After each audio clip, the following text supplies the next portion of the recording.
Bonjour les TESL, aujourd'hui je vais un peu blablater pour vous expliquer la suite du cours, pour vous expliquer les deux situations différentes qu'on va étudier. Donc la première situation qu'on va faire aujourd'hui, donc 5 échantillons. Donc je vais essayer de prendre, je ne sais pas, on va dire les fumeurs dans la France. On estime par exemple qu'il y a, je vais inventer des chiffres, hein, peut-être que vous connaissez mieux ça que moi. On va dire qu'il y a 40% de la population française qui fume.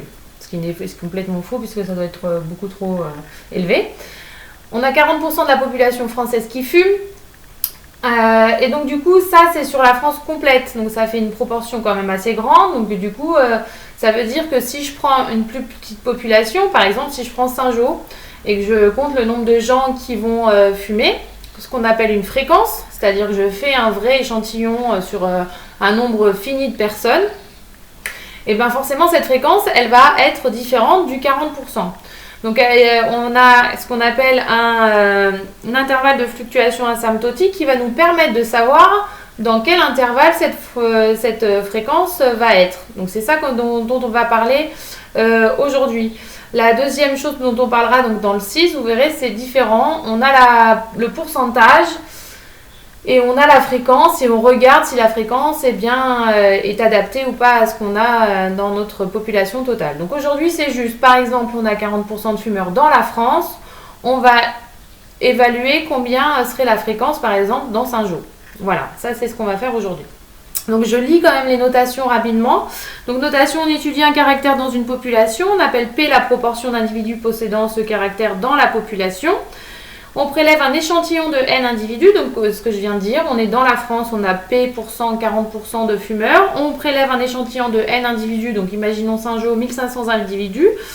On suppose que l'effectif total de la population est très grand par rapport à N, évidemment, de sorte que la proportion P ne varie pas au cours des N tirages. Parce qu'autrement, c'est comme si on ne remisait pas la personne qu'on a tirée. Donc on considère que c'est avec remise.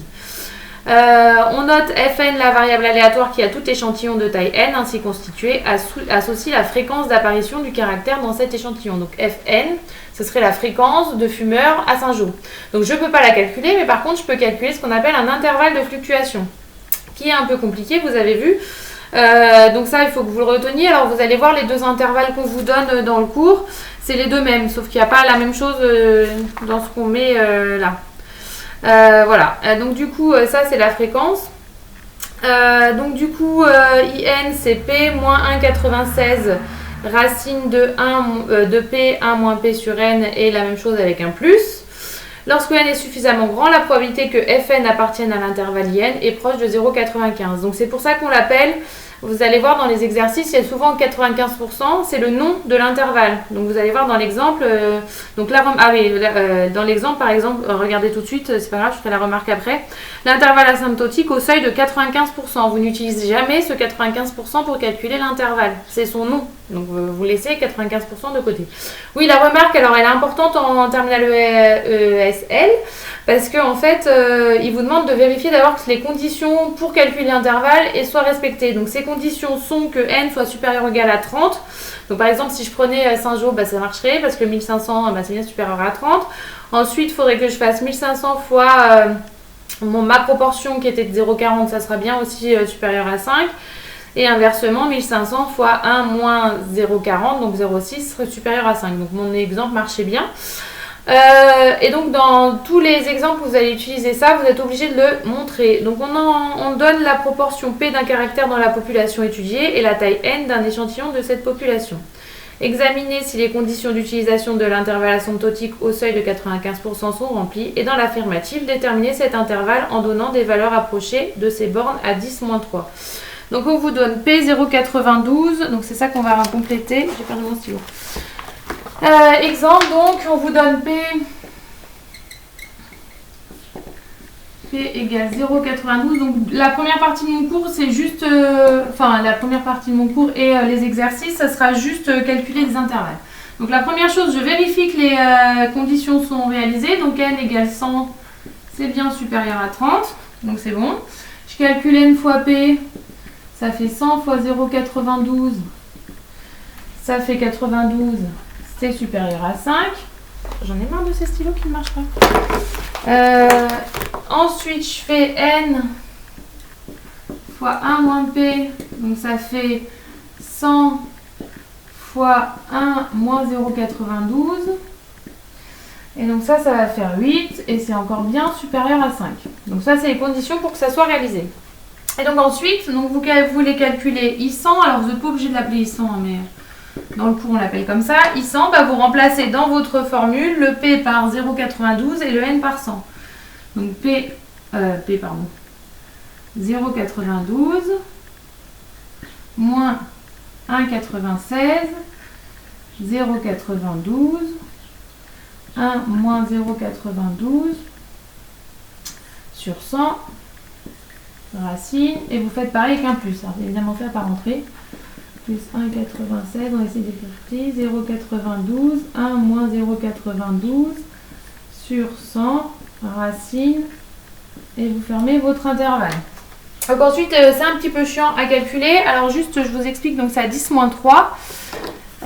Évidemment, j'ai pas la calculette. Non, on va pas prendre celle-là.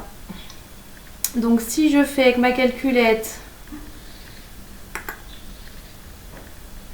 hop, 0,92 moins 1,96 racine de... Where is the racine? Tic tic tic, non. Ah ouais, je trouve pas la racine là-dessus. C'est fou ça. Ah si, là. Racine de 0,92 fois 1 moins 0,92 divisé par 100. Ah, si je fais ça, je vais tomber sur 0,866 8. Donc normalement, alors je vous explique juste, il y a un petit truc qu'il faut savoir. C'est-à-dire si je calcule ça, je tombe sur ça. Ok? Vous n'arrondissez pas. Pour la borne inférieure, vous prenez toujours en dessous. C'est-à-dire que je ne vais pas faire attention à ce qu'il y a derrière. Et pour la borne supérieure, je vais toujours prendre ce qu'il y a au-dessus. Tout le temps, pour être sûr que je suis dans le bon intervalle. Donc du coup, je vais avoir ici 0,866.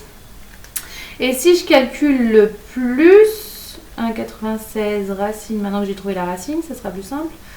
0,92 fois 1 moins 0,92 divisé par 100. Donc je vais tomber sur... Ah, j'ai mis un moins. Bah oui, bravo Madame Guillaume. On recommence. Ah, ça doit vous manquer mes bêtises.